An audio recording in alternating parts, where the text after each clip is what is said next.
जय हिंद। आप सभी को सावन माह की ढेरों शुभकामनाएं। आज अपने लोग न्यू टॉपिक पढ़ने वाले हैं ब्लड सर्कुलेटरी सिस्टम के बारे में, यानी कि रक्त परिसंचरण तंत्र क्या है। तो रक्त परिसंचरण तंत्र में अपने लोग सबसे पहले ये पढ़ेंगे कि रक्त परिसंचरण तंत्र क्या होता है। इसके बारे में अपने लोग विभिन्न प्रकार के तथ्यों को समझेंगे। फिर अपने लोग इसके नेक्स्ट क्लास में ह्यूमन हार्ट के बारे में पढ़ेंगे, और इससे आगे अपने लोग फिर ब्लड पढ़ेंगे, फिर लिम्फ पढ़ेंगे। तो आइए एक एक चीज को अपने लोग इत्मीनान से डिस्कस करते हैं। तो सबसे पहले अपने लोग को यह जानना है कि एक्चुअली सर्कुलेटरी सिस्टम यानी कि ब्लड सर्कुलेटरी सिस्टम किसको कहा जाता है। तो देखिए, हमारे शरीर में जितना भी तंत्र है, यानी कि जितना भी ऑर्गेन है या तंत्र है, वो अगर ब्लड को क्या करता है, फ्लो होने में मदद करता है, तो यही चीज हमारा क्या कहलाता है, ब्लड सर्कुलेटरी सिस्टम कहलाता है, यानी कि रक्त परिसंचरण तंत्र कहला जाता है। इसको इंग्लिश में बोल लेते हैं ब्लड सर्कुलेटरी सिस्टम। इसको हिंदी में बोल लेते हैं रक्त परिसंचरण तंत्र बोल लेते हैं। ठीक है जी। इसका डेफिनेशन क्या होगा, वे सभी अंग तंत्र जो जो रक्त को प्रवाहित होने में सहायक हो। क्या हो, सहायक, यानी रक्त को प्रभावित होने में क्या कर दे, सहायक कर दे। यही चीज हमारा क्या कहलाता है, ये पूरा का पूरा सिस्टम क्या कहलाता है, आपका ब्लड सर्कुलेटरी सिस्टम। अब आपको ये भी याद रखना पड़ेगा कि एक्चुअली रक्त परिसंचरण तंत्र जो है, यानी कि ब्लड सर्कुलेटरी सिस्टम का जो खोज किया था, वो किसने किया था, विलियम हार्वे ने किया था। किसने किया था, विलियम हार्वे ने किया था। इसकी खोज विलियम हार्वे ने किया था। विलियम हार्वे ने किया था। कब किया था, तो डेट तो उतना इंपॉर्टेंट नहीं है, फिर भी हम यहाँ पे लिख देते हैं 1628 ईस्वी में। कब किया था, 1628 ईस्वी में। अब आप यहाँ से ये जानिए कि ब्लड सर्कुलेटरी सिस्टम को दो श्रेणियों में बांटा गया है। कितना श्रेणियों में बांटा गया है, दो तरीका से इसको क्लासिफिकेशन किया गया है। तो आइए एक एक करके चीज अपने लोग समझते चले जाते हैं। ठीक है जी। इसके बाद तब अपने लोग ढेर सारे इसका उदाहरण देखेंगे, फिर इसमें उदाहरण में आने वाला अनेक प्रकार के जीवों के बारे में एक एक करके अपने लोग चीजों को समझते हुए चलेंगे। तो देखिए, यहाँ पे हम लिखते हैं रक्त परिसंचरण तंत्र। तो रक्त परिसंचरण तंत्र जो होता है, इसको अभी समझे अपने लोग कि क्या होता है। इसके बाद आइए, रक्त परिसंचरण तंत्र को सबसे पहले आप दो कैटेगरी में अपने लोग बांट लेते हैं। तो पहला जो बांटेंगे, इसको बांटेंगे खुला रक्त परिसंचरण तंत्र। पजीरो का मतलब समझ जाइएगा। इसके बाद दूसरा होता है आपका बंद रक्त परिसंचरण तंत्र। ठीक है जी। एक होता है आपका खुला रक्त परिसंचरण तंत्र, और दूसरा होता है आपका बंद रक्त परिसंचरण तंत्र। इसके अलावा इसको और क्लासिफिकेशन दूसरे तरीका से किया गया है। दूसरे तरीका से क्या किया गया है, इसको अगर बोले तो दूसरे तरीका से अगर हम यहां से लिख दें रक्त परिसंचरण तंत्र, इसको एक तरीका से और क्लासिफिकेशन किया गया है। तो इसको भी अपने लोग पढ़ेंगे। तो इसका अगर क्लासिफिकेशन किया जाए, तो पहला होता है इसमें, इसको अगर हम ए मान लें, तो पहला की अगर बात किया जाए तो इसको बोल लेते हैं सिंगल या एकल रक्त परिसंचरण तंत्र, और इसको बोल लेते हैं द्वि परिसंचरण तंत्र। क्या बोल लेते हैं, द्वि परिसंचरण तंत्र। तो एक एक चीज को अपने लोग समझेंगे। फिर से समझते हैं अपने लोग। सबसे पहले समझें कि रक्त परिसंचरण तंत्र किसको बोलेंगे, तो रक्त को प्रवाहित होने में जितना भी हमारा अंग जो है उसको सहायता करता है, ये सभी का सभी चीज क्या कहलाता है, आपका रक्त परिसंचरण तंत्र कहलाता है। क्या कहलाता है, रक्त परिसंचरण तंत्र आपका कहला जाता है। ठीक है जी। यहां तक किसी बच्चा को दिक्कत समझने में नहीं हुआ होगा। अब आगे समझ लेते हैं कि एक्चुअली रक्त परिसंचरण तंत्र को दो तरीका से क्लासिफिकेशन किया गया है। पहला आपका खुला रक्त परिसंचरण तंत्र, ठीक है जी, और दूसरा बंद रक्त परिसंचरण तंत्र। फिर इसके बाद इसको एक तरीका से और क्लासिफिकेशन किया गया है, एकल रक्त परिसंचरण तंत्र और द्वि रक्त परिसंचरण तंत्र। ठीक है। तो इसको अलग अलग तरीका से अपने लोग देखने वाले हैं। तो सबसे पहले अपने लोग इसमें समझते हैं पहला नंबर में। तो पहला नंबर में क्या है, तो पहला नंबर में अपने लोग समझेंगे ओपन, इसका इंग्लिश भी हम लिख देते हैं ओपन ब्लड सर्कुलेटरी सिस्टम। इसको हिंदी में बोल लेते हैं खुला रक्त परिसंचरण तंत्र,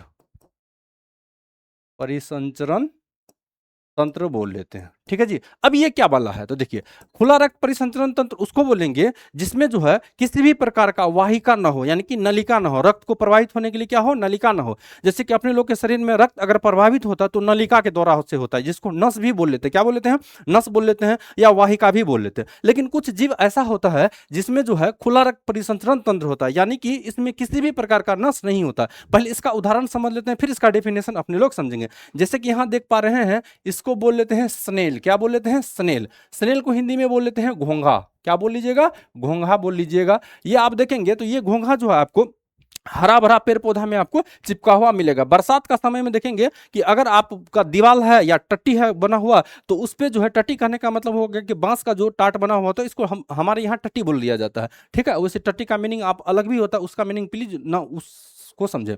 तो ये जो आपका स्नेल होता है, तो स्नेल क्या होता है, उस दीवार में चिपक जाएगा, यानी कि चढ़ जाएगा, फिर ये चलते रहता है, तो इसी को स्नेल बोल लिया जाता है। क्या बोल लिया जाता है, स्नेल बोल लिया जाता है। इसके बाद ये देखे होंगे, ये गांव सब में जब आप खेत का जुताई करेंगे, तो खेत का जुताई के समय में आपको ये देखने के लिए मिलेगा। ये भी स्नेल का ही प्रजाति है। हमारे यहाँ इसको घोंघा बोल लिया जाता है। क्या बोल लिया जाता है, घोंघा बोल लिया जाता है। वैसे इसके पानी में बहुत ज्यादा आयरन पाया जाता है। ठीक है, ये इसको तो सभी आदमी पहचानते होंगे, इसको शंख बोल लेते हैं। क्या बोल लेते हैं, इसको शंख बोल लेते हैं। और इसको हमारे यहाँ कौड़ी बोल लेते हैं। अब आप लोग कमेंट कीजिएगा कि इसको आपके यहाँ क्या बोल लिया जाता है। इसके बाद इसमें आता है आपका टिड्डा। क्या आता है, टिड्डा आता है। अच्छा, टिड्डा के बारे में आप सभी को पता होगा कि ये बहुत ही खतरनाक कीट होता है। क्या होता है आपका, बहुत ही खतरनाक कीट होता है। ये क्या कर लेता है, फसल में एक बार लग गया तो पूरे फसल को ये क्या कर देता है, बर्बाद कर देता है। ठीक है जी। अच्छा, इसके अलावा इसमें और भी कुछ जानने के लिए है। जैसे कि यहाँ पे देखिए कि आदमी सब क्या कर लेता है, इस जो मतलब ये जो देख रहे हैं, इसको कौड़ी बोल लिया जाता है। इसके बाद कौड़ी जो होता है एक इस टाइप में होगा और एक इस टाइप में होगा, इसका झूमर बना लेता है। क्या बना लेता है,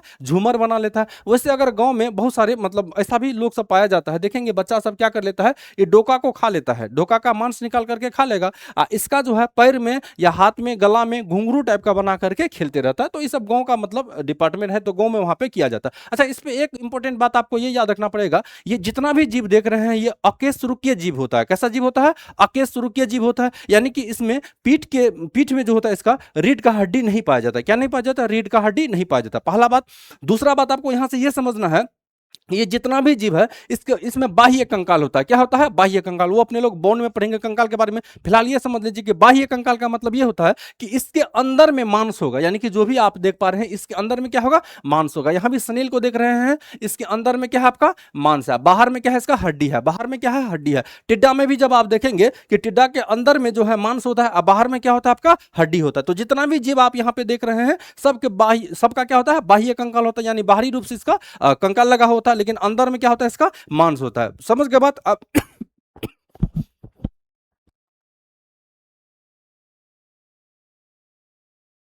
अब अगला बात इसमें समझ लेते हैं कि इसमें जो एक्चुअली रक्त का प्रवाह होगा वो क्या होगा, बिना दाब का होगा। क्या होगा, बिना दाब का होगा। जैसे कि आप लोग खेती करते होंगे, अगर मेढक कट जाए, अगर कुदाली चलाते समय मेढक अगर कट जाता है तो देखेंगे उसका जो ब्लड निकलता है वो प्रेशर के द्वारा नहीं निकलता है। लेकिन कसाई सबको देखेंगे जब खस्सी बकरी को काटता है, अगर उसका गला काटता है तो देखेंगे कि ब्लड का जो प्रवाह होता है वो पूरा तेजी से फ्लो होता है। कहां होता है, पूरा तेजी से फ्लो होता है। तो खुला रक्त परिसंचरण उसको बोलेंगे, ध्यान से सुनिए, खुला रक्त परिसंचरण तंत्र उसको बोलेंगे जिसमें जो है ब्लड का जो प्रवाह होता है वो शरीर गुहाओं के द्वारा होता है। किसके द्वारा से होता है, शरीर के गुहा के द्वारा। यानी कि शरीर में, इसके शरीर में छोटा छोटा छिद्र पाया जाएगा, इसी छिद्र के माध्यम से जो है रक्त का क्या होता है, फ्लो होता है। रक्त का क्या होगा, फ्लो होगा। तो लिखेंगे जिसमें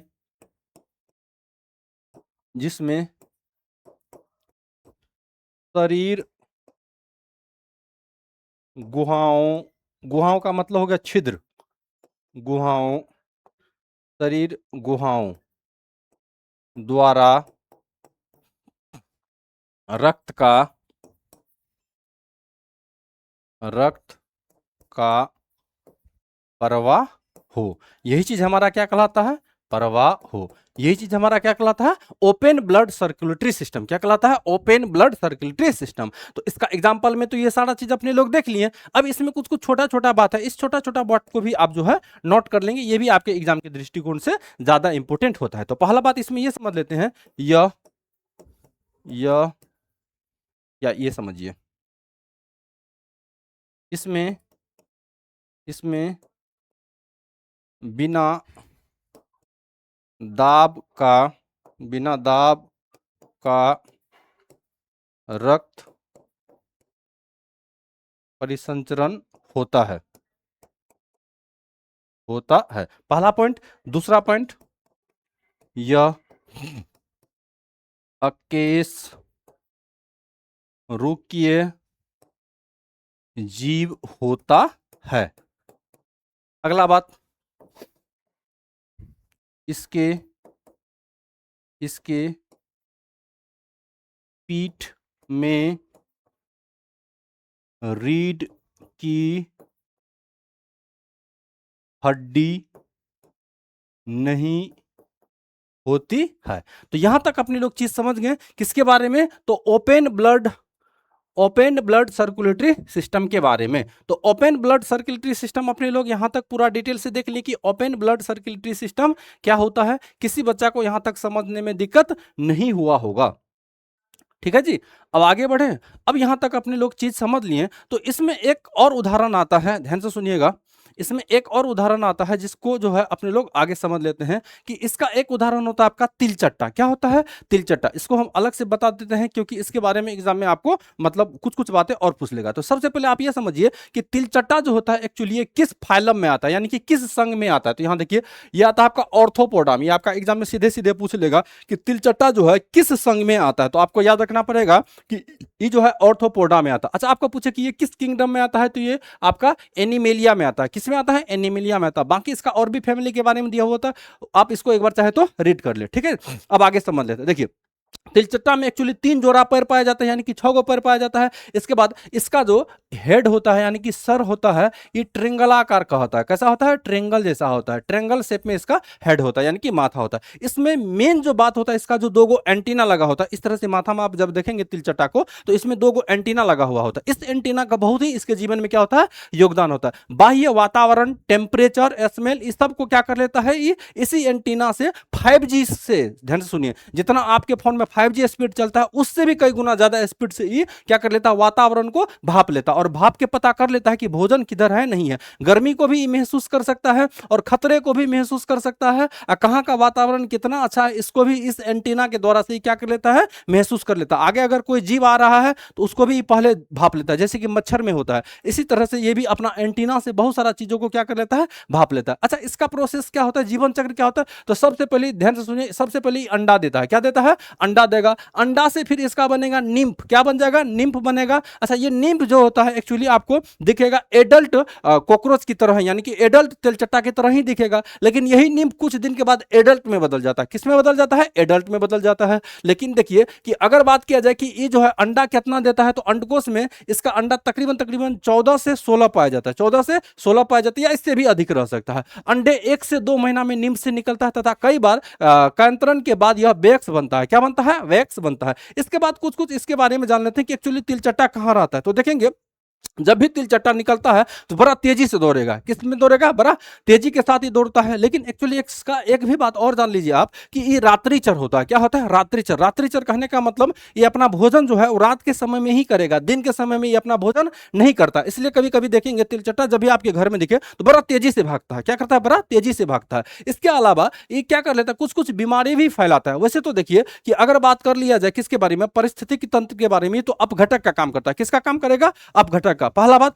दूसरा बात आप ये जानिए कि जो तिलचट्टा होता है ये क्या कर लेता है, ध्यान से सुनिए, तिलचट्टा जो होता है ये दोनों तरह का भोजन खाता है। यानी कि ये क्या होता है, आपका सर्वहारी होता है। मांसाहारी जीव भी खाता है, मांसाहारी को भी खाएगा, ठीक है। इसके अलावा ये क्या करेगा, आपका फूड भी खाता है। क्या खाता है, फूड भी, यानी कि जो फूड अपने लोग खाते हैं वो भी खाएगा। तो ये सर्वहारी होता है। क्या होता है, सर्वहारी होता है। अच्छा, इसके द्वारा कई प्रकार का बीमारी भी फैलाया जाता है। इसके द्वारा टाइफाइड फैल सकता है, डायरिया फैल सकता है, दम्मा फैल सकता है, कई रोग फैल सकता है। इसलिए भोजन को आदमी हमेशा क्या करके रखना चाहिए, ढक के रखना चाहिए, नहीं तो अन्यथा तिलचट्टा जिसमें जाएगा। अच्छा, इसके बाद तिलचट्टा जो पेशाब करता है ये भी बड़ी बदबू देगा, ठीक है। जब आपके हाथ सब में तिलचट्टा पेशाब कर देता है तो देखिएगा इसमें एक चिपचिपा पदार्थ पाया जाता है। वही चिपचिपा पदार्थ जो है भोजन को क्या कर देता है, दूषित भी कर सकता है। इसलिए मतलब तिलचट्टा के प्रकोप में नहीं आना चाहिए, ठीक है जी। तो तिलचट्टा के बारे में अपने लोग समझ लिए। अब आगे समझ लेते हैं अपने लोग दूसरे नंबर में क्लोज ब्लड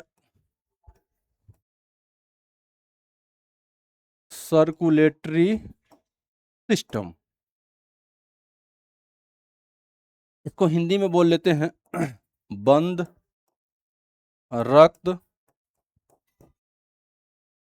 परिसंचरण तंत्र। तो बंद रक्त परिसंचरण तंत्र में क्या सब आता है? तो इसमें आता है जितना भी मेमल्स हो गया, क्या हो गया? मेमल्स हो गया। अब मेमल्स का मतलब होता है स्तनधारी जीव। स्तनधारी जीव में अपने लोग आ जाते हैं, जैसे कि मानव हो गए, जितना भी गाय है, भैंस है, कुत्ता है, बकरी है, ये सब मेमल्स में आते हैं, यानी स्तनधारी जीव होना चाहिए। कैसा जीव होना चाहिए? स्तनधारी जीव होना चाहिए। तो इसी को बोलेंगे अपने लोग क्लोज ब्लड सर्कुलेटरी सिस्टम, बंद रक्त परिसंचरण तंत्र। अब इसका डेफिनेशन क्या हो सकता है? तो डेफिनेशन इसका ये हो सकता है कि वे परिसंचरण तंत्र जिसमें रक्त का प्रवाह जो होता है एक दाब के कारण से होगा। किसके कारण से होगा? एक दाब के कारण से होगा। जैसे कि अभी एक उदाहरण दिए थे आपको कि जैसे मेढक उड़क का अगर शरीर कट जाए तो ब्लड क्या होता है आपका? मतलब अस्थिर से निकलेगा। लेकिन अस्थिर से निकलने का मतलब मेरा ये कहना हुआ कि ब्लड जो है प्रेशर के साथ नहीं निकलेगा। लेकिन किसी किसी बकरी को, किसी खस्सी को अगर आप काट देंगे तो उसका सर से देखेंगे कि जो मतलब ब्लड का प्रवाह जो होता है, ब्लड का क्या होता है? प्रवाह जो होता है वो क्या होगा? आपका पूरा तेजी से निकलेगा। क्या होगा? तेजी से निकलेगा। तो यही चीज आपका क्या कहलाएगा? Close blood circulatory system. क्या कहलाएगा आपका? Close blood circulatory system. तो क्लोज ब्लड सर्कुलेटरी सिस्टम में अभी समझे कि अपने लोग क्या सब आ जाएगा? तो मानव आ सकता है, जितना भी जानवर है वो आ सकता है। इसी में एक चीज आएगा आपका अर्थवर्म, यानी कि केचुआ भी आ जाएगा। तो इसका डेफिनेशन हो सकता है जिसमें जिसमें रक्त का प्रवाह दाब द्वारा नलिकाओं नलिकाओं से हो। या इसका ऐसा लिखिए, दाब को हम अलग से लिखा देते हैं ताकि आपको याद करने में आसानी हो। ठीक है, इसका डेफिनेशन आप ऐसे ही याद रख लीजिए कि जिसमें रक्त का प्रवाह नलिकाओं द्वारा हो। किसके द्वारा हो? नलिकाओं द्वारा हो। तो ये आपका डेफिनेशन आसान होगा। अभी समझे कि इसका अगर बात किया जाए, सबसे पहले एग्जांपल ले लेते हैं। तो एग्जांपल में आ जाएगा मेमल्स। मेमल्स, अच्छा ये मेमल्स क्या होता है? तो मेमल्स को हिंदी में बोल लेते हैं स्तनधारी। क्या बोल लेते हैं? स्तनधारी। अब ये स्तनधारी में क्या सब आ सकता है? तो स्तनधारी में आपका आ सकता है जितना भी मानव है, ध्यान से सुनिएगा। स्तनधारी में आ सकता है आपका जितना भी मानव है, मानव आ सकता है, जानवर आ सकता है, ठीक है जी, कुत्ता बकरी बिलार जो भी है ये सब इसमें आ जाएगा। इसके बाद इसमें एक चीज और आ सकता है आपका, इसको हम स्टार में लिख देते हैं, अर्थवर्म। अर्थ वर्म आ जाएगा। इसको हिंदी में बोल लेते हैं केचुआ। इसके बारे में अपने लोग फिर अभी कुछ बात इसके बारे में अलग से समझेंगे। किसके बारे में? केचुआ के बारे में। अच्छा, इसके बाद इसमें एक चीज और देखा जाए, केचुआ को अगर छोड़ दिया जाए, केचुआ को क्या कर दिया जाए? छोड़ दिया जाए, बाकी जितना भी जीव है ये केशरुकीय जीव होता है। क्या होता है? केशरुकीय जीव, यानी कि इसके पीठ के पीछे जो देखिएगा रीढ़ का हड्डी पाया जाता है। जैसे कि अपने लोग मानव हो गए तो अपने लोग के पीठ के यहाँ पे क्या पाया जाता है? रीढ़ का हड्डी पाया जाता है। तो जितना भी जीव है केचुआ को छोड़ के बाकी जितना भी जीव होता है ये कशेरुकीय जीव होता है। क्या होता है? कशेरुकीय जीव होता है। तो इसमें एक बात और नोट कर लीजिएगा, यह कशेरुकीय कशेरुकीय प्राणी लिखिए या जीव लिखिए, एक ही बात होता है। कशेरुकीय प्राणी होता है, पहला पॉइंट। दूसरा, इसमें इसमें इसमें दाब के द्वारा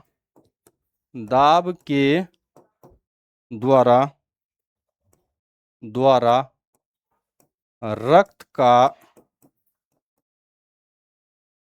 परिवहन होता है। अच्छा, ये दाब क्या है नहीं है इसको अपने लोग अगले चैप्टर में समझेंगे। जब हम आपको हार्ट पढ़ाएंगे तो वहां पे समझेंगे कि हार्ट जो है ब्लड को क्या करता है? पंप करने का काम करता है। कैसा काम करता है? पंप करने का काम करता है। जैसे कि आप लोग वो हवा भरने वाला पंप देखे होंगे, तो पंप को जैसे ही ऊपर उठाते हैं फिर प्रेशर करके दाबते हैं तो पंप क्या छोड़ता है? नीचे हवा छोड़ता है। हवा को क्या करता है? प्रेशर करता है। तो हवा किस में भरा जाता है? आपका ट्यूब में भरा चला जाता है। ठीक है, तो इसी तरह से जो अपने लोग के शरीर में हार्ट पाया जाता है वो पंप का कार्य कर लेता है। तो इसको डिटेल से अपने लोग से कहां समझेंगे? तो हार्ट वाले चैप्टर में समझेंगे। तो दो गो बात यहां से अपने लोग समझ लिए। अब इसका देखिए कि इसमें जो दाब होता है, तो जितना भी नलिका होगा अपने लोग के शरीर में, जितना भी मतलब ब्लड वेजल होता है, इस सब एक नलिका में जो है प्रेशर के कारण से जो है रक्त क्या होगा, प्रवाह होगा। अब इसके बाद अपने लोग ये समझ लेते हैं केचुआ के बारे में। किसके बारे में, इसी का एक उदाहरण है क्या, केचुआ। इसी का क्या उदाहरण अभी लिखाए थे हम, केचुआ भी लिखाए थे। तो आइए केचुआ के बारे में अपने लोग डिटेल से समझ लेते हैं। तो सबसे पहले आप ये समझिए कि केचुआ में, ध्यान से सुनिए, केचुआ जो होता है ये एक किसान का मित्र होता है। बचपन से अपने लोग पढ़ते आए होंगे कि केचुआ क्या होता है, किसान का मित्र होता है। क्यों होता है,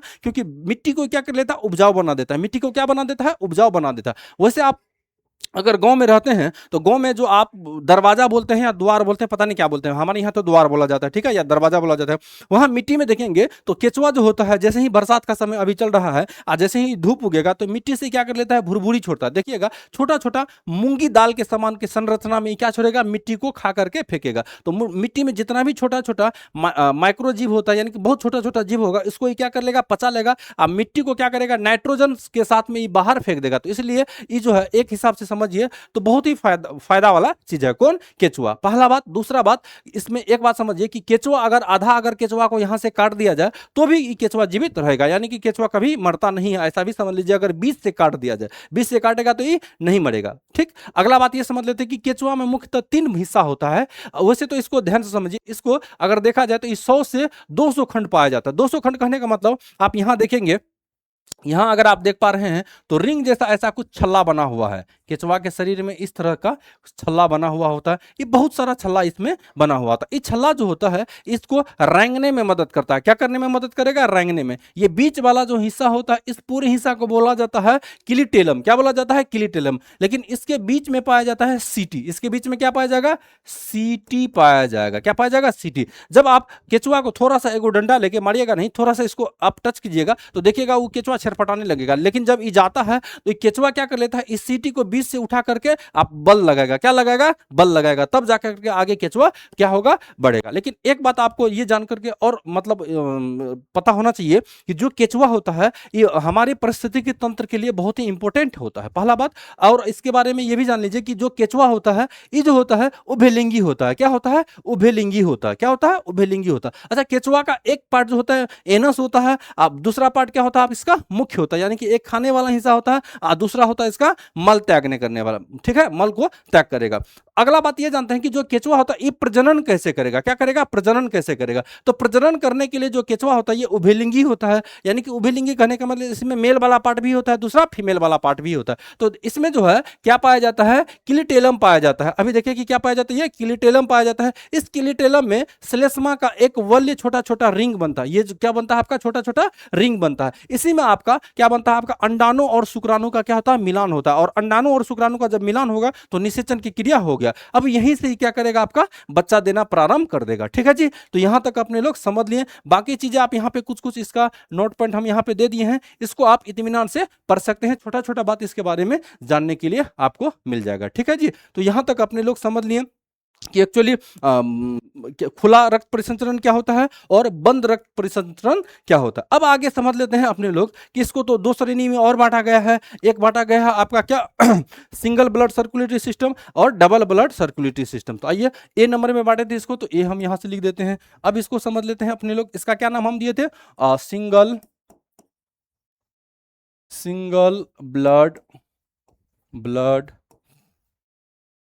सर्कुलेटरी सिस्टम ये क्या होता है। तो इसको हिंदी में बोल लेते हैं एकल रक्त परिसंचरण तंत्र बोल लेते हैं। अच्छा, एकल का मतलब सभी बच्चा को समझ में आ गया कि एकल क्या होता है। एकल का मतलब होता है एक ही बार रक्त का गुजरना। ध्यान से सुनिए, हार्ट से, किससे, हार्ट से एक ही बार रक्त अगर गुजरेगा तो इसी को क्या बोलेंगे, एकल रक्त परिसंचरण। हार्ट से एक बार रक्त का प्रवाह होना एकल रक्त परिसंचरण तंत्र कहलाता है, ठीक है जी। अब इसका कुछ कुछ उदाहरण होगा। क्या होगा, इसका कुछ कुछ उदाहरण होगा। अच्छा, उदाहरण क्या सब हो सकता है, तो उदाहरण कहने का मतलब इसमें अगर बात किया जाए तो इसका उदाहरण में जो है आपको अजीबोगरीब चीज देखने के लिए मिल जाएगा। क्या अजीबोगरीब चीज मिल जाएगा, तो आइए अजीबोगरीब चीज के बारे में अपने लोग जान लेते हैं। तो इसमें आ जाएगा आपका मछली, क्या आ जाएगा आपका मछली आ जाएगा। मछली के साथ ही इसमें आ जाएगा उभयचर। इसका एग्जाम्पल की बात किया जाए तो इसमें आ जाएगा आपका मछली। मछली के बाद क्या आ जाएगा आपका उभयचर आ जाएगा।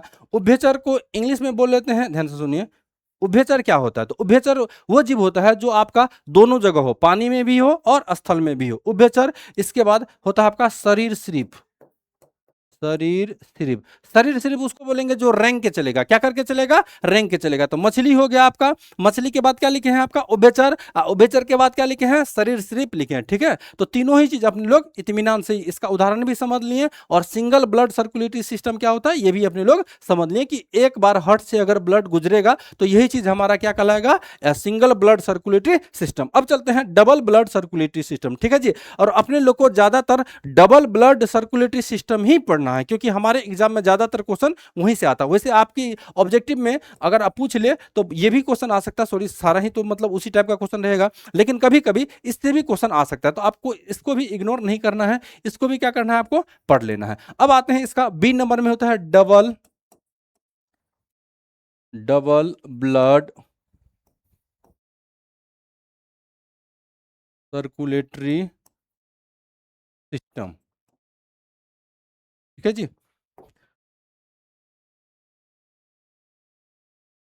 इसको हिंदी में बोल लेते हैं द्वि डबल सर्कुलेटरी सिस्टम, ठीक है जी। इसको हिंदी में क्या बोल लेंगे,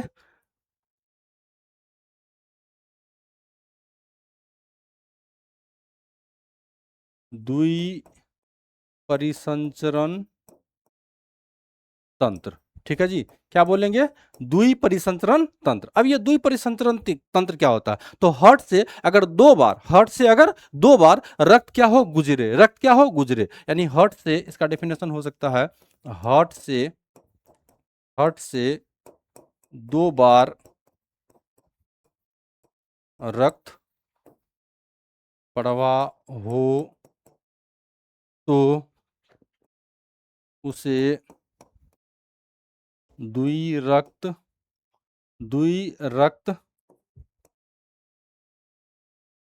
परिसंचरण तंत्र कहते हैं, ठीक है जी। यहां तक चीजें अपने लोग समझ लिए। तो दो बार का मतलब क्या हुआ, ध्यान से सुनिए। अपने लोग आते हैं द्वि परिसंचरण तंत्र में, यानी कि एक बार शुद्ध ब्लड अपने लोग के हार्ट से निकलेगा, पूरा शरीर में जाएगा, कहां जाएगा, पूरा शरीर में जाएगा। और शरीर से जितना अशुद्ध ब्लड होता है वो फिर से शरीर में आएगा और फिर ये निकल करके कहां जाएगा, आपका लंग्स में जाएगा शुद्ध करने के लिए। तो एक बार आया, एक बार निकला, एक बार फिर से रिटर्न आया, तो इसी को बोल लेंगे अपने लोग क्या, द्वि परिसंचरण तंत्र। अच्छा, इसका एग्जाम्पल में क्या आ सकता है, तो इसका एग्जाम्पल में अपने लोग जानेंगे जितना भी अभी मानव होता है, यानी कि मेमल्स लिख देते हैं हम, फिर से एक बार स्तनधारी लिख देते हैं, समझ आइएगा। स्तनधारी, स्तनधारी जीव।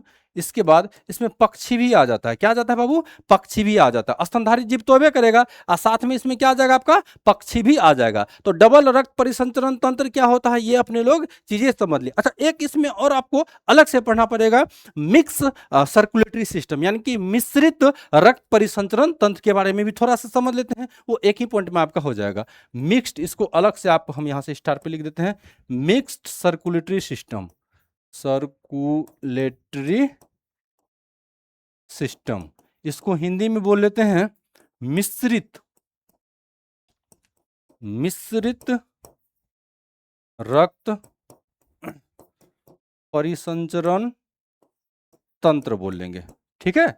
मिश्रित रक्त परिसंचरण तंत्र ये क्या होता है, तो इसका मतलब ये हुआ कि ये जो रक्त परिसंचरण तंत्र होगा तो ये मिश्रित रूप से होगा। मिश्रित रूप से होगा कि इसमें गुहा भी पाया जाएगा शरीर में और कुछ कुछ मात्रा में नस भी पाया जाएगा, यानी कि ब्लड जो निकलेगा ये निश्चित नियत दाब से निकलेगा। किससे निकलेगा, नियत दाब से। जितना आगे निकलेगा उतना ही पीछे भी निकलेगा, यानी विपरीत क्रिया में भी निकलेगा। किसके क्रिया में निकलेगा, विपरीत क्रिया में भी निकल जाएगा, ठीक है जी। इसमें रक्त का प्रवाह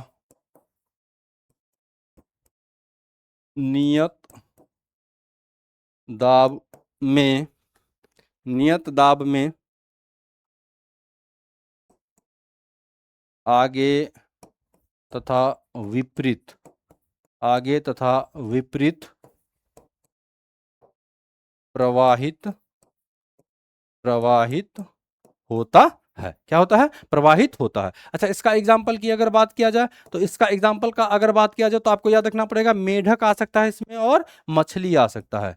मछली भी आ सकता है और मेढक भी आ सकता है। किसमें? मिक्स सर्कुलेटरी सिस्टम में। ठीक है, तो अपने लोग ये तीनों ही जान लिए। अब एक्चुअली अपने लोग को पढ़ना है किसके बारे में? तो क्लोज ब्लड सर्कुलेटरी सिस्टम के बारे में। किसके बारे में समझना है? क्लोज ब्लड सर्कुलेटरी सिस्टम क्या होता है?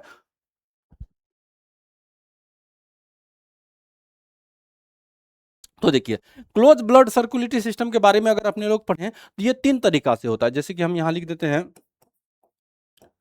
Close blood circulatory system. ये जो होता है आपका, इसमें क्या सब पढ़ना पड़ेगा? तो सबसे पहले इसमें पढ़ना पड़ेगा अपने लोगों को ब्लड वेजल। क्या सब पढ़ना पड़ेगा ये बात आपको हम लिख देते हैं, ब्लड वेजल। ब्लड वेजल इसको हिंदी में बोल लेते हैं, इसको अगर बात किया जाए ब्लड वेजल को हिंदी में बोल लेते हैं रक्त वाहिका। वाहिका या नलिकाएं, या नलिकाएं। पहला ये चीज पढ़ना पड़ेगा। दूसरा इसमें अपने लोग को पढ़ना पड़ेगा हार्ट के बारे में। किसके बारे में पढ़िएगा? हार्ट के बारे में। हार्ट को हिंदी में क्या बोल लेते हैं? हृदय बोल लेते हैं। तीसरा आप चीज अपने लोग इसमें पढ़ेंगे ब्लड। तीसरा क्या पढ़ेंगे? ब्लड के बारे में पढ़ेंगे। तीसरा पढ़ेंगे इसमें ब्लड के बारे में। और चौथा जो पढ़ेंगे इसमें वो पढ़ेंगे अपने लोग लिम्फ के बारे में। किसके बारे में पढ़ेंगे? लिम्फ के बारे में।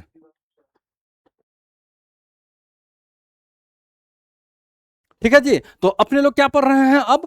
क्लोज ब्लड सर्कुलेटरी सिस्टम, यानी कि बंद रक्त परिसंचरण तंत्र। क्या पढ़ेंगे? बंद रक्त परिसंचरण तंत्र, या आप इसी को बोल सकते हैं डबल सर्कुलेटरी सिस्टम। क्या बोल रहे हैं? डबल रक्त परिसंचरण तंत्र भी अपने लोग इसको बोल सकते हैं। इसमें क्या सब पढ़ना पड़ेगा? तो एक नंबर में ब्लड वेजल्स के बारे में, दूसरा नंबर हार्ट के बारे में, तीसरा नंबर ब्लड के बारे में, चौथा नंबर लिम्फ के बारे में। अच्छा, अब सबसे पहले इसमें बात कर लेते हैं अपने लोग किसके बारे में? तो ब्लड वेजल क्या होता है? तो देखिए, ब्लड वेजल का मतलब होता है कि वे नलिका जिससे रक्त क्या हो? प्रवाहित हो। रक्त क्या हो? प्रवाहित हो। रक्त क्या हो? प्रवाहित हो। जैसे कि सपोज कीजिए कि आप खेत पटाते हैं। क्या पटाते हैं? खेत पटाते हैं। तो खेत में पानी किससे डालते हैं? तो आपको पता होगा कि बोरिंग से। किससे? बोरिंग से। यानी तो आजकल तो मोटर चला हुआ है। क्या चला हुआ है? मोटर चला हुआ है। तो मोटर से पानी क्या कर सकते हैं अपने लोग? फ्लो कर सकते हैं। कहां? खेत पे कर सकते हैं। लेकिन आपको यह पता होना चाहिए कि खेत में पानी ले जाने के लिए एक माध्यम चाहिए होता है। क्या चाहिए होता है? माध्यम चाहिए होता है। तो अपने लोग बोरिंग हो या नहीं तो मोटर हो, मोटर के मुंह में क्या कर देते हैं? एक पाइप बांध देते हैं। क्या बांध देते हैं? पाइप बांध देते हैं। उसी पाइप के माध्यम से क्या करते हैं? खेत में पानी ले जाते हैं। नहीं तो आप देखेंगे एक चैनल बना देते हैं। क्या बना देते हैं? चैनल बना देते हैं। उसी से पानी निकल करके कहां जाता है? हमारे खेतों तक जाता है। लेकिन चैनल उतना सुरक्षित नहीं होता है। कोई तोड़ देगा तो दूसरे का खेत पटने लगेगा, इसमें भी लड़ाई हो सकता है। तो गांव में तो वैसे खेती विवाद में आप लोग को पता होगा कि बहुत सारा का माथा फूट जाता है, किसी का कान टूट जाएगा, किसी का नाक टूट जाता है, बहुत ज्यादा लड़ाई होता है। तो इसलिए मतलब देखे होंगे कि ज्यादातर पाइप का यूज किया जाता है। अच्छा, पाइप में भी बहुत आदमी जुगाड़ लग लेगा, देखेगा खेत का सामने है तो पाइप में छेद कर देगा। पाइप में क्या करेगा? छेद कर देगा। आप पाइप अगर गांव में देखिएगा मांगने के लिए जाएगा, आप पाइप नहीं देगा तो भी मतलब ब्लेड उस पर मार देता है। तो बहुत सारा ये सब नौटंकी चलते रहता है। लेकिन अपने लोग का शरीर में भी क्या पाया जाता है? आपका रक्त वाहिका पाया जाता है। क्या पाया जाता है? रक्त वाहिका या नलिका। तो रक्त वाहिका या नलिका क्या होता है? जिससे रक्त जो है फ्लो होगा। रक्त क्या होगा? फ्लो होगा। रक्त क्या होता है? फ्लो होता है। यही चीज हमारा क्या कहलाता है? ब्लड वेजल कहलाता है। अच्छा, ब्लड वेजल कितना तरह का होता है? तो ब्लड वेजल मुख्यतः तीन प्रकार का होता है। एक होता है धमनी। धमनी को इंग्लिश में बोल लेते हैं आर्टरी। क्या बोल लेंगे? आर्टरी बोल लेते हैं। दूसरा होता है आपका सिरा। सिरा को इंग्लिश में बोल लेते हैं वीन। VEIN लिख दें, ठीक है। तीसरा होता है आपका केसिका। क्या होता है? केसिका। केसिका को हिंदी में बोल लेते हैं कैपिलरीज। केसिका को हिंदी में क्या बोलेंगे? कैपिलरीज बोले तो इंग्लिश में। केसिका को इंग्लिश में क्या बोल लेते हैं? कैपिलरीज बोल लेते हैं, ठीक है जी। तो सबसे पहले अपने लोग ये समझते हैं कि धमनी क्या होता है, सिरा क्या होता है और केसिका क्या होता है। तो यहां से एक बात अपने लोग ये समझ लेते हैं कि जो सबसे पहले अपने लोग देखें किसके बारे में? धमनी के बारे में। तो धमनी जो है ये सबसे बड़ा होगा, धमनी से छोटा होगा सिरा, और सिरा से छोटा क्या होगा? आपका केसिका। क्या हो जाएगा? केशिका हो जाएगा। इसको भी आप याद रख लेंगे, एग्जाम में आपको कुछ ऐसे भी पूछ सकता है कि सबसे बड़ा इसमें क्या होगा, धमनी होगा, सिरा होगा या केशिका होगा। तो आपको याद रखना पड़ेगा सबसे बड़ा क्या होता है, धमनी, इससे छोटा सिरा, इससे भी छोटा क्या हो जाएगा आपका, केशिका हो जाएगा। क्या हो जाएगा, केशिका हो जाएगा। अब एक एक करके अपने लोग इसके बारे में पूरा डिटेल से पढ़ना प्रारंभ कर देते हैं। तो आइए जी, सबसे पहले अपने लोग समझ लेते हैं आर्टरी के बारे में। किसके बारे में, आर्टरी क्या होता है, ठीक है जी। तो आर्टरी को हिंदी इंग्लिश में, आर्टरी तो होता है इंग्लिश, और हिंदी में क्या होता है, इसको बोल लेते हैं धमनी बोल लेंगे। क्या बोल लेंगे, धमनी बोल लेंगे। अच्छा, ये धमनी क्या होता है, तो ध्यान से सुनिएगा, हमारे शरीर में, ध्यान से सुनिए, हमारे शरीर में जो शुद्ध रक्त को, किसको, शुद्ध रक्त को प्रवाहित करने वाला होता है, हार्ट से लेकर के पूरा शरीर में, इसी को धमनी बोलेंगे। क्या बोलेंगे, धमनी बोलेंगे। अगर इसकी कलर की बात किया जाए तो ये लाल होता है। क्या होता है, लाल होता है। और ये हमारे शरीर के बहुत अंदर पाया जाता है। कहां पाया जाएगा, अंदर पाया जाएगा। ये मतलब ऊपर में नहीं देखने के लिए आपको मिलेगा, ठीक है। तो इसको बोल, इसका डेफिनेशन क्या हो सकता है, यह लाल रंग का होता है, जो जो शुद्ध रक्त, शुद्ध रक्त हम यहां लिख देते हैं ओटू रह, ओटू युक्त, ओटू का मतलब ऑक्सीजन, जो शुद्ध रक्त को प्रवाहित करता है, शुद्ध रक्त को प्रवाहित करता है। यही चीज हमारा धमनी कहलाता है। यही चीज हमारा क्या कहला जाता है, धमनी कहला जाता है। तो देखिए, आर्टरी यानी कि धमनी, यह लाल रंग का होता है और जो शुद्ध रक्त को क्या करता है, प्रवाहित करता है। अच्छा, शुद्ध रक्त कहां से निकलेगा, तो हृदय से निकलेगा। और हृदय के किस साइड से निकलेगा, तो बायां साइड से निकलेगा। अच्छा, इसको अपने लोग हार्ट में पूरा डिटेल से पढ़ेंगे। तो धमनी के बारे में आपको पता चल गया। तो ये तीन तरह का होता है, जैसे कि अभी यहीं पे अगर हम नंबर की बात कर लिया जाए, तो पहला होता है आपका धमनी, और दूसरा होता है सिरा, और तीसरा क्या होता है आपका, केशिका होता है। पहला धमनी, दूसरा ब्लड वेजल कितना तरह का होगा, तीन तरह का होगा। ब्लड वेजल कितना तरह का होगा, तीन तरह का होगा। यहां पे हम लिख दिए कि ब्लड वेजल पढ़ना पड़ेगा, और ब्लड वेजल तीन तरह का होता है। पहला हो गया, दूसरा हो गया, और ये रहा आपका तीसरा हो गया। तो ब्लड वेजल याद रखिएगा, एग्जाम में पूछे कि रक्त वाहिका कितना तरह का होता है, तो तीन तरह का। आर्टरी होता है यानी धमनी, दूसरा होता है आपका वेन यानी कि सिरा, और तीसरा हो जाएगा आपका केशिका। तो अपने लोग अभी पढ़ रहे हैं किसके बारे में, धमनी के बारे में। किसके बारे में, धमनी के बारे में, कि धमनी क्या होता है। अब दूसरा नंबर में अपने लोग चलते हैं इसी में, वेन के बारे में पढ़ेंगे।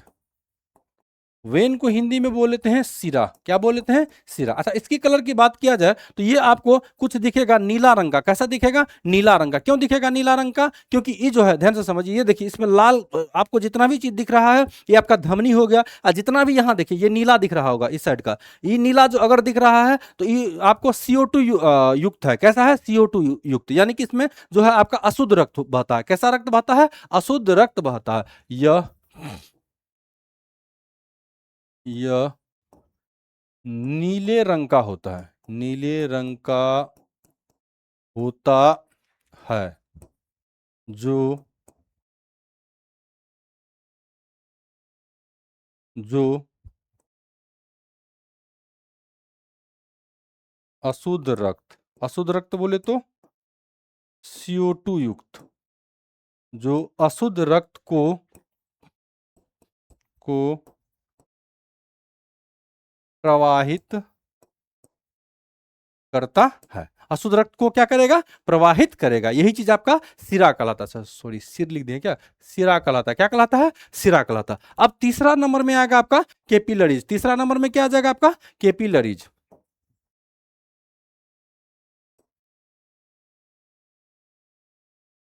कैपिलरीज, इसको हिंदी में बोल लेते हैं केशिकाएं। केशिकाएं बोल लेते हैं। अच्छा, केशिकाएं की अगर बात किया जाए तो बाल से भी पतला होता है। क्या होता है अगर केशिकाएं की बात किया जाए तो ये बाल से भी पतला होता है। जो अपने लोग का सर में बाल होता है, ये बाल से भी क्या होगा, पतला होगा। यह बाल से भी पतली होती है, जो जो शुद्ध एवं अशुद्ध, जो शुद्ध एवं अशुद्ध बाल जैसी लिख लीजिए, सॉरी, बाल जैसी, बाल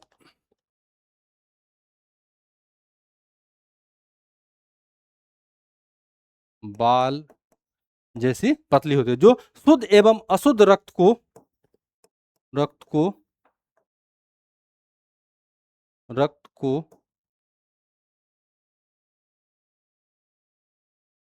प्रवाहित करता है। यानी कि केशिका का काम होता है यहाँ पे शुद्ध रक्त भी और अशुद्ध रक्त भी आपको देखने के लिए मिल जाएगा। कैसा रक्त? शुद्ध रक्त और अशुद्ध रक्त देखने के लिए मिल जाएगा। यही पे आपका क्या कहलाएगा? केशिका कहलाएगा। ये जो आप पार्ट देख रहे हैं ये आपका केशिका दिख रहा होगा। कैसा दिख रहा होगा आपको? केशिका दिख रहा होगा। ठीक है जी। यहाँ पे देखिए, यहाँ से शुद्ध ब्लड निकलता है, यानी कि ये आपका आर्टरी होगा। क्या होगा? आर्टरी हो गया। यहाँ से शुद्ध ब्लड निकलेगा और ये वेन हो गया, यानी कि सिरा से आने वाला जो ब्लड होता है ये हार्ट से, ये दोनों जो है कहाँ जाकर के मिलेगा? कैपिलरीज में मिलेगा। कहां जाकर के मिलेगा? कैपिलरीज में जाकर के मिलेगा। तो आप समझ लीजिए कि कैपिलरीज एक ऐसा नस का मतलब ब्लड वेजल का हिस्सा है जहां पे आपको प्योर ब्लड भी और इम्प्योर ब्लड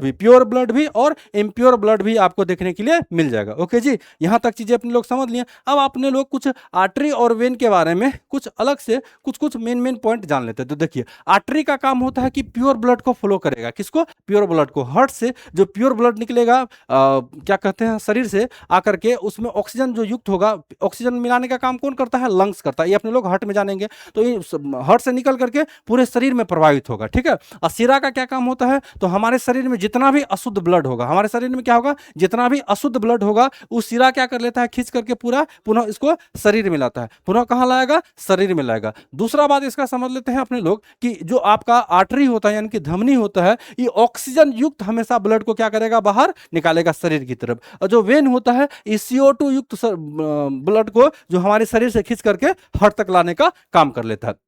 ध्यान से सुनिए, तीसरा पॉइंट जो बहुत ही इंपॉर्टेंट है, हमारे शरीर में जो हमारा हार्ट होता है इसमें पल्मोनरी आर्टरी एकमात्र ऐसा फुसफुस धमनी होता है। कैसा? फुसफुस कह लीजिए या फुफ्फुस से कह लीजिए, फुसफुस कह लीजिए या फुफ्फुस से कह लीजिए, दोनों का मतलब एक ही होता है। एकलौता ऐसा धमनी है जो अशुद्ध रक्त को प्रवाहित करेगा। किसको प्रवाहित करेगा? अशुद्ध रक्त को प्रवाहित करेगा। बाकी जितना भी धमनी होता है उस शुद्ध रक्त को प्रवाहित करता है। इसी में एक बात और होता है आपका सिरा में, पल्मोनरी वेन। क्या होता है? Pulmonary vein. इसको हिंदी में बोलते हैं फुफ्फुस सिरा या फुसफुस सिरा। ये एकलौता ऐसा सिरा है जो प्योर ब्लड को क्या कर लेता है? प्रवाहित कर लेता है। ये लंग्स से जुड़ा होता है, यानी कि फेफड़ा से। कहां से? फेफड़ा से जुड़ा हुआ होता है। और ये बायां आलिंद में, कहां? बायां आलिंद में लाएगा ब्लड को, फिर बायां आलिंद से कहां आएगा? बायां नीले में आएगा। वो हार्ट में समझेंगे अपने लोग। अगला इसमें पॉइंट समझते हैं, इसमें वाल्व नहीं पाया जाता, कपाट नहीं पाया जाएगा। कपाट क्यों नहीं पाया जाएगा? क्योंकि इसमें रक्त एक ही मतलब प्रेशर से जब निकलता है तो एक ही प्रेशर से निकलेगा। जैसे कि अगर बात कर लीजिए तो अपने लोग का नॉर्मल अगर बीपी की बात कर लिया जाए तो 120/80 पाया जाता है। कितना पाया जाता है? 120/80 पाया जाता है।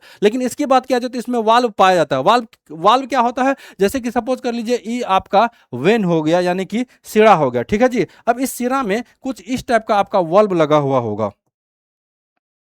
इस सिरा में कुछ इस तरह का वल्व लगा हुआ होता है। अच्छा, ये वल्व अगर नहीं लगा हुआ है तो अशुद्ध रक्त को रिटर्न होने में क्या करेगा? ये मदद नहीं करेगा, रिटर्न आ जाएगा, जो दिक्कत कर देगा। तो एक बार पंप करेगा तो ब्लड बाहर निकल जाएगा। अब ब्लड जैसे ही बाहर निकलेगा हार्ट से तो फिर ये अंदर नहीं जा पाएगा, ताकि ये मतलब आगे चल करके फिर से दूसरा ब्लड से ना मिले। तो इसमें वल्व लगा होता है, यानी कि दरवाजा लगा होता है। दरवाजा का क्या काम होता है कि जैसे दरवाजा लॉक कर दे तो बाहरी का आदमी जो है अंदर ना घुसे और अंदर में जो भी चीज है वो बाहर ना निकले, यानी बाहर नहीं निकल पाएगा। तो इसीलिए मतलब रूम में क्या कर लेते हैं अपने लोग? दरवाजा लगा लेते हैं। तो ठीक दरवाजा का काम कौन करेगा? वाल्व करेगा। कौन करेगा? वाल्व करेगा। इसमें रक्त का दाब तथा वेग जो है उच्च होता है, जिसके कारण से यह मोटा होता है। इसमें रक्त का दाब तथा वेग जो है कम होता के कारण यह पतला होता है। एक बात और जानिए कि जो धमनी होता है ये हमारे शरीर में, ध्यान से सुनिए, जो धमनी होता है हमारे शरीर में मतलब निचले स्तर में पाया जाता है, गहराई वाली जगह में पाया जाएगा। लेकिन वेन जो होता है, सिरा जो होता है, ये आपका उतना गहराई में नहीं पाया जाएगा। तो आई होप कि आपको यहां तक चीजें समझ में आ गया होगा। किसी भी बच्चा को यहां तक समझने में डाउट